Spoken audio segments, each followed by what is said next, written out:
My name is Anne. I'm going to talk to you guys about traveling to foreign countries because I feel like I'm an expert. I'm from Toronto. I moved to Boston about 3 years ago, so my mom and my older sister lives in Toronto, so I travel there all the time. My sister, who I live with, recently got engaged to a guy from England, and she's getting married in Sri Lanka. So in this year alone, I've been to Toronto like many times, England and Sri Lanka, and next year will be the same. So I want to talk to you about like traveling to foreign countries, how I book my travel. To start off with, Wednesdays are the greatest day to book travel in because the prices drop. And also, surprisingly enough, the Monday, Cyber Monday, I think is what it's called in America, tickets actually go really low in price. So after Thanksgiving, that Monday is a great day to book travel. So after you book your trip, the day of check-in, I always check in 24 hours ahead of time. And I pre-order my food, so I get my food on time. I'm not waiting for the food to be coming to me when they run out of food all the time and stuff like that. So I always choose my seats, and I also pick my food. Going through customs, I always, for some reason in America, get searched, randomly selected every time I travel. It's like I just go up and I'm like, yep, I'm getting randomly selected today, that's fine. So I always give myself the 2 hours. My sisters, everyone else can get through customs in an hour, no problem. Me, yeah. I'm like, yes, I have the face. So that's the traveling. So booking your travel, checking in, ordering your food ahead of time. I prefer the aisle seat because I like to get up and walk around and stuff. But I always get stuck in the middle seat because I'm the youngest in the family of 4. So I always get the middle seat. But if you do like to travel, I would suggest either the aisle seat. If you like to sleep, then the window seat is great because you can just kind of sleep on the window. So that's the travel check-in components of it. When you get to your destination, I always like to have change on me for tipping people, especially with like luggage and stuff like that. I find like having small bills is very useful. I don't travel with American dollars per se if I'm traveling to like Sri Lanka and stuff like that, because the minute they know you're American, they try and like charge you more. Except for England. England is like, no, but any of the other places that I travel to, I don't travel with American dollars. I travel with Canadian. They also a lot more friendlier if you travel with Canadian dollars for some reason. Not sure why, but so I travel with Canadian dollars for tipping. Always have low change on you, so you can always give money out.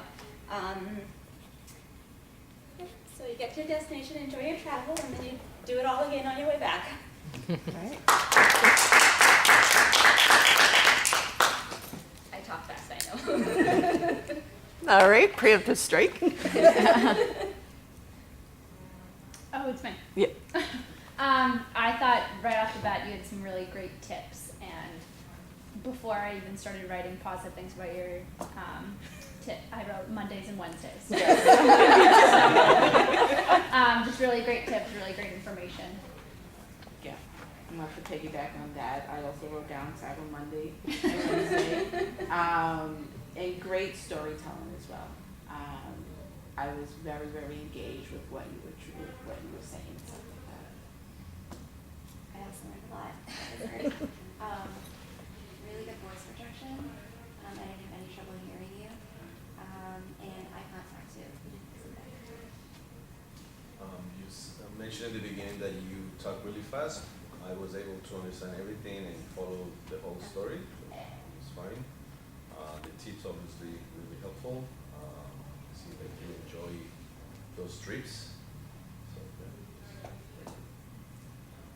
I think you come off very confident, like you have a good presence. So before you even said anything, I was like, oh, okay, what's she about to say? And then, oh, like a vacation, that's our trips. Like, oh, I like going on trips and vacations. So you have a great presence, stage presence.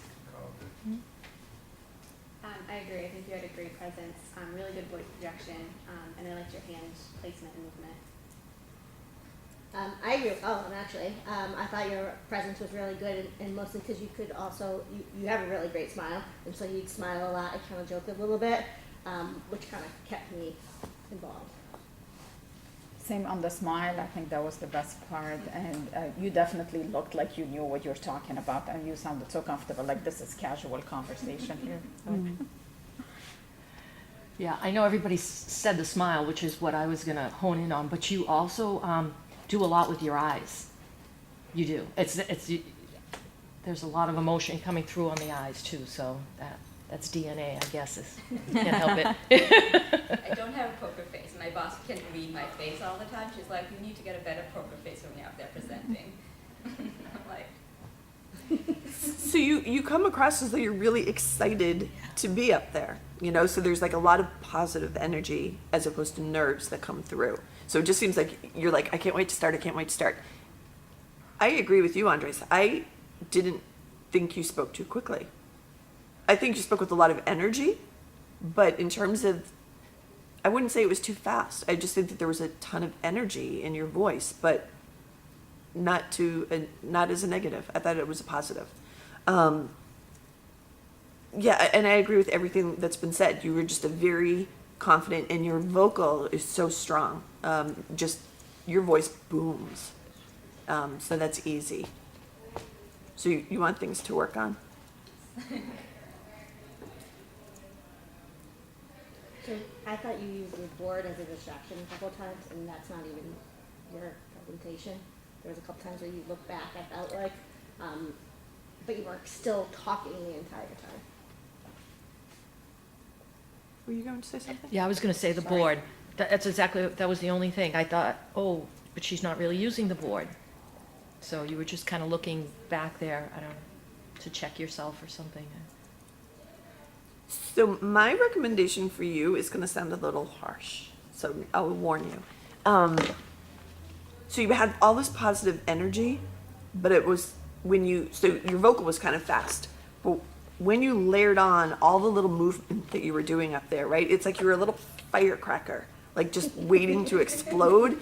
And that was where it started to feel a bit more frenetic, right? So your vocal delivery is fast. If you can neutralize your body, then don't worry about the pace. But when you layer on a fast pace with a lot of movement, that's when it's like stimulation overload for some folks. And my concern, and this is where it'll be harsh, my concern is it started to come across as, and this is like the word I hate, cute.